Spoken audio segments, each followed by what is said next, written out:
Hello everybody, Rogue Fox here, and welcome back to another episode of Endergate. This is episode 12, and last episode we were working on the beginning of the city, I suppose. So we've laid down, the world is generating in. Let's go ahead and generate the rest of the world in. There we go, I just logged in, or I guess signed in, not really online, I guess, in the server. Anyways, so last episode we were working on this house here, and if you remember, the house was only this big, so I did a little bit of adding on. I remember I do recall mentioning that I would be expanding this, so making a little L shape. So I went ahead and ran with it, and it was just looking a little flat, so I thought I would add an extra structure up here. So we come up here, we did this last episode, and then I added this little room, and I don't know what I'm going to do with it. Perhaps it's just going to be some decorations, I suppose. I don't really have a purpose for it, unless you can think of one. So, that is that, and then I brought the trail out around this way. We have a little room here. We still got to build up this wall, and I've just been doing a little bit of decorating. So, right here we got a little fountain coming out of the wall, which I think is pretty cool. And I was working on this right here, because last episode, I said I would be gathering resources, and I definitely don't have enough carpet. And good thing we made this little wool farm a little while ago. So let's go ahead, shear that sheep, and then we turn off our water here. And then hopefully they take a bite to eat very soon. They've been floating in the water, so I would assume that they're hungry. But unfortunately, that's not how mechanics work. They just eat whenever they like. Hey, there we go. Oh, they both want to bite. Perfect. So they get a fresh patch of grass, if you guys haven't seen this yet. So there are the two blocks that they just ate from. So then we can go ahead. I should probably stack up now, but I got other plans for today's episode. If you saw it in the title, we will be working on a cave spider spawner. There we go. Man, I cannot think today. Maybe I need to eat something. Maybe I need more caffeine. Like I was saying, we will be doing a cave spider spawner today, and just a random side note, I noticed this is something weird. I wonder if it's the smooth lighting feature, but around here these are blocks, and then these are slabs, but you can see the color difference here. But if I throw my bed down and break it, see, the color just changed, which is very interesting. Like I was saying, we are working on a cave spider spawner, and I guess nope. We want, oh no. Okay, so let me try to do this. There we go. Trying to multitask, talk and play here, which I've gotten a lot better at that since I first started recording. So that was definitely a difficult thing for me. There we go. So there is a little thing for that, a little overhang, and it looks kind of cool if we take a look across the water here. And I know there's drown down there. I mean, it's coming up. It's a little bare, so what I'm thinking is definitely I still need to get terracotta, and I explained that last episode. I got a lot of things to do before I can actually start going out to the mesa to do that, but I'm not going to burn my clay blocks. But I'm thinking maybe I'll do another trim up top where those little windows are, and then maybe for the windows I'll just use, I think acacia is the red looking wood. Whatever blends in best. I think it's acacia because it has that reddish orange color like the terracotta, which I thought I had, yeah, on this side here. So we'll kind of leave this alone for now. Like I said, I really need to resource gather. So we do have carpet, we have that wool farm, and like I said, we are working, I keep going on a tangent here, we need a cave spider spawner. So thankfully, while exploring, I found a nice little, what is it called, mine shaft out in this direction, like right where the water is. And thankfully at the entrance of the mine shaft where I get in from the ravine, there is a cave spider spawner, which I've already lit up and started prepping. And I do want to make maybe a multi one later, but it's going to require a lot of mining. So I'll definitely need a beacon for that, because there is an area I found where I can actually make a triple cave spider spawner, and I haven't really done anything like that because in the survival series it's just me in the world alone, so there's no need for me to try to make a big cave spider farm or any big farms like that in general. I'm not necessarily sharing my supplies. And kind of like the slime farm from last season, where we had a whole double chest full. It was sweet, but yeah, I didn't really use it. It was kind of just a fun little project. And we are at the beginning of the mine shaft, and if we just come right through here, I think it was, yeah, it's right here. So there is a cave spider spawner right here. Man, I'm jumbling that up. Cave spider spawner. There we go. I'm trying to talk too quick. That's what I'm trying to do. That's probably my problem. So I have things laid out. So this was actually covered in water. And like I said, I was exploring. And you can just tell this thing is... Let me just show you how chaotic this mesa, or this mesa, this mine shaft is. Lost. This is multiple mine shafts stacked on each other, and look, I'm still finding areas that I haven't even lit up. So I guess that's good because we can. I guess I'll come back for these. So there are areas you can tell I've lit up, and then it just keeps. It's just a really big. I've been down there, and I hear some spiders. So, anyways, all that to say, you can just tell that this is. Oh, that scared me for a second. Okay, you can just tell that this is a huge mine shaft. So I thought it'd be best if we just stick to the entrance there. Oh, and I am back where I'm supposed to be. Yeah, definitely talking and trying to navigate was a bad idea. I do have markers where to get back, and I actually followed the advice of, it was a few episodes ago, probably near the beginning, of Rick Clark. I remember he, especially in a mine shaft, his whole idea was kind of marking. So I do torches on the left side, and I remember we talked about that. But he had mentioned placing down the cobblestone and then a torch facing in the direction that you came from. I believe was the idea of it. I know it was a little bit more detailed than that, but I was just using that to help me navigate through the mine shafts. So that helped out a lot.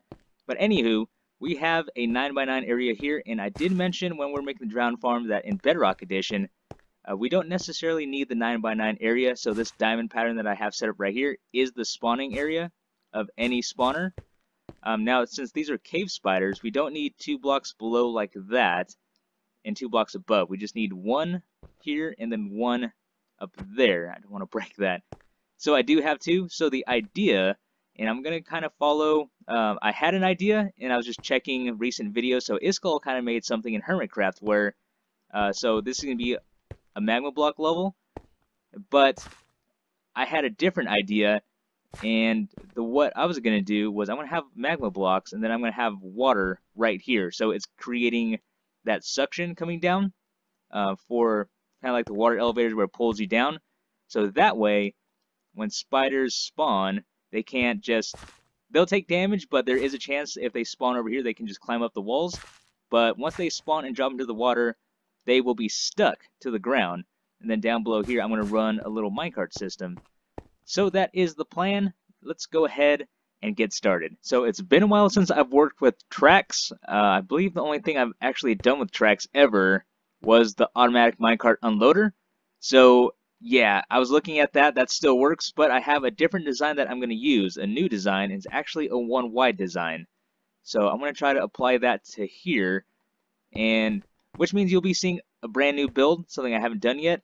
So with this cave spider spawner farm, I guess, we don't want it to go that way. It's going to be, definitely going to be a tutorial. I mean, it's very easy to do, and the nice thing is that this thing pretty much supplies itself when it comes to resources. So, meaning you're in a mine shaft, so you're going to find a ton of rails. If you open up some chests, you'll most likely find powered rails, and I'm definitely going to have to make more. But for the most part, like I said, you'll be... This project pretty much funds itself. The only thing that you'll need to bring in yourself... Did I even put redstone torches down there? Yes, okay. The only thing that you'll need to bring are... And let's do that. Yeah, I got to figure out how these things work. The only supplies you'll need to bring in yourself most likely are... magma blocks? Yeah, magma blocks. So I'm trying to figure out how these turn. So like that, and I don't want those to connect. So this is going to start here. And man, I'm really terrible.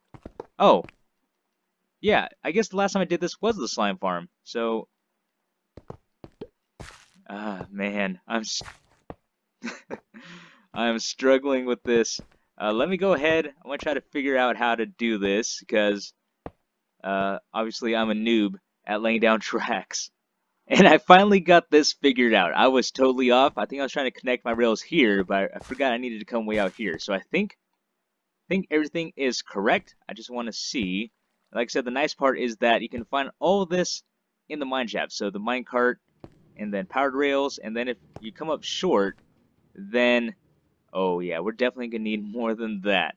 If you come up short, there is always plenty of gold and iron to mine up. That is very sad. I think, yeah.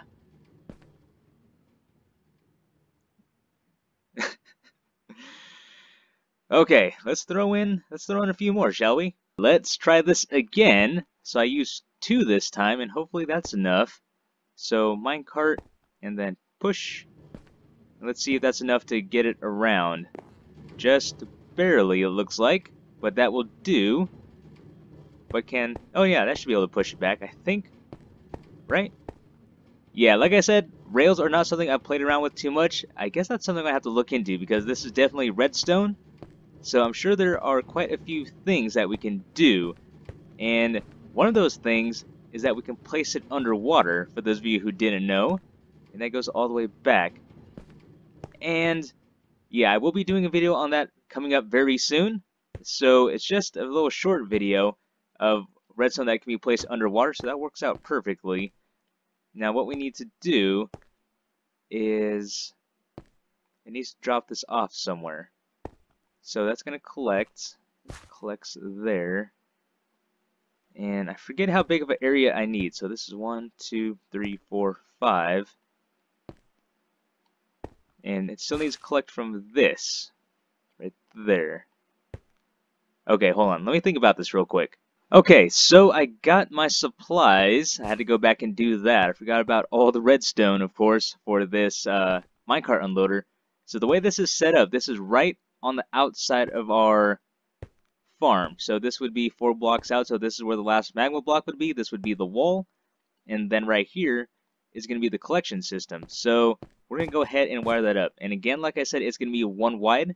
So that will save us on space. So that is very convenient. So what I want to do is solid blocks. And I need to put a slab here or glass. I like to use glass, but I don't have any on me. And you'll see why in just a moment while we have that there. And let's go ahead and place a powered rail on the hopper. Rail, rail, detector rail. And we need to connect that. So that will come up. And then that detector rail is going to activate this redstone dust right here. And then that's going to power this block. And what we're going to do is place a redstone torch right here. Now, this is why we have the slab or glass, because if this was a solid block right here, this would be locking the hopper right now, and that would pretty much break the whole thing. So that's why we have that there, and then redstone dust, and that goes into a block that inverts, and then a comparator running out from the hopper to detect things going through the hopper, and then that's going to power that. It's going to run into there. I say this a lot. Everything is a lot more confusing when you actually try to build it in survival. And yeah, just doing it in creative is so much different. And then we want repeater there. That needs to power that. So I'm definitely missing something here. Something's not right. Hold on. Aha! I figured it out. So we need to place a redstone torch right here. So right now everything is off. The powered rail is not being powered. So once we place this redstone torch here, that will turn on because that will power that block, powering the repeater, powering that block, powering the powered rail. So that is done. So right now this is locked. So what's going to happen is, let's say, our minecart is doing its thing, and then it comes to our detector rail. So once it hits this detector rail, notice that this shut everything off. So it activates this redstone, turns this off, inverts that torch, which then inverts this one and turns everything off. So by the time it hits here, it's not going to shoot it back because it will not be powered. So if we push it along, so obviously it'll be moving faster than that, because if we hit it back right now, it's going to shoot off back in the other direction. So again, so that turns that off, and then that'll go right there to collect, and again it will be moving faster. And then once this is powered off, our rail will be, or our minecart will be sitting on this, and then our hopper will be collecting. So this comparator will be reading that, and then that will still be giving, inverting this, turning it off. So it's keeping it off, and then when this empties, it will turn everything back on and then shoot it along its way. I really hope that made sense. That yeah, I'm kind of just all over the place with that. And let's go ahead. Let me try to demonstrate this. All right, so we have our hopper minecart here. That's going to collect, and let's say we throw these 34 bits of redstone dust right there, and I think that should pick that up. So let's go ahead. We're going to push. It's going to come up just like that, and then it's going to empty. And let's get over here so we can see it. So that is emptying into our collection system, and then once it's done, you can see it do its thing. So that will shut off just like that, and then I'll kick the power back on and then send it on its way. So let's go ahead, let's try it one more time. Let's do that. So I'm going to stand right here and let you all watch just to see, because I feel like watching is better than me trying to explain it. I feel like I did a bad job explaining it. So it should be about to go right there. And there we go. That's how that works. It has been a while since I've been to the Nether, but if I remember correctly, yeah, some torches there. I believe there was a little magma block stash down here that was kind of tucked away, so I felt very safe mining it up. So we go down. Yep. Okay. Okay, maybe it's not the safest place. I don't have any of my fire resistance things on me, so I need 40. Whoa. Okay. I had that little mini heart attack. Oh, this looks pretty safe. You know that little mini heart attack, like when you miss a stair? And yeah, you just... that's the best way to explain how I just felt right now. Yeah, when you're going down the stairs and you miss a stair, and you just have that, like, I don't know, little adrenaline rush or whatever it may be. So what we're going to do is just, we need 41. So we hop on down. And the nice thing about magma blocks is that there's always an abundance of them. So you can just find one vein, and then you always have more than enough. So that should probably be 41 right there. 3 more. 1, 2, 3. Oh, and we have some extras. So let's go ahead and pick that up. And for those of you who don't know, I'm just crouching while I'm walking around. That's why I'm not taking any damage right now. And let's go ahead and head back and start placing in our magma blocks. We are back at the farm, or the soon-to-be farm, and let's go ahead. So we have that for the center point. We're going to come 1, 2, 3, 4 out, so it's lined up with that. And then what we're going to do, like I said, is just make this little diamond pattern. So 1, 2, 3, 4, and have to be smart, which I don't cut myself off over here. And then we need a block right there. So everything should be lining up like that, and then we can go ahead and let's do that. Come out, that, and right there. So that half is done, and then we just do the same to this side. So 1, 2, 3, 4, and let's not box ourselves in. Okay, cool. And then we can just go ahead and do that. Yep, and then we are left over with 2, so like I said, 41. And now we need to remove this part. So let's go ahead. Again, we're going to crouch, and then let's just go ahead and get rid of this. So that's that. And I just want to be extra safe. I'm not sure if they'll just go ahead and spawn anyways. Well, they will spawn with water above this, so I'm gonna go ahead. Go ahead and assume that they'll just spawn our magma blocks regardless. So that's that. Now all we need to do is start boxing everything in. So I'm gonna go ahead and finish this up, and I do want to detail this, but we'll see. Like I said, I just want to get this done, and I don't feel like I'm rushing, but at the time of this recording, it is Tuesday, so it is before Thanksgiving. So I'm just trying to get all my recording done because I won't have any more time the rest of the week to record. What I want to do is, ouch, and that's what happens when we stand on the magma blocks. Ow. Okay, that's break all these. So that is done, and then we can go ahead and just punch these corners out because I was using that as my guide. So there we go. This is the layout. Owie! This is the layout done. So far, so good. We have our loot there. The spiders are falling in. They are spawning a little bit more frequently now, so that is a good sign. Nothing has fallen off to the sides like I guessed that they would because it's only 1 block high. So I'm debating if I want to leave it this way or if I want to take that extra safety precaution and throw some glass up. Probably, yep, that right there. That is exactly what I was worried about. So yes, we will take that extra safety precaution and bring this up 2 more blocks. This is awesome. Yep, perfect. Everything's working perfectly. So I'm going to go grab some glass and then we'll finish this thing off. Welcome back, everybody. This is fully... How are you doing that? Hold on, what's going on here? That's not supposed to be happening. Drop down right here. Oh, I missed a block. Or 2. I missed 2 blocks. So, like I said, I wanted to prevent that. So what I did, because they get that extra spot above the spawner, as you see right here, it landed on that. So what I tried to do was plug up these areas as well. But apparently, I missed a spot. 2 spots.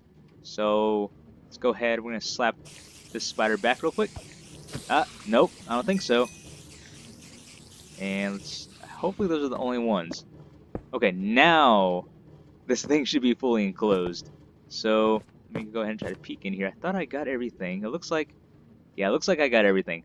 So now it is fully enclosed. So wherever they spawn, they'll just drop straight into the water. As you saw there, that one started a little bit higher, so 1 block above the spawner, and just fell straight in.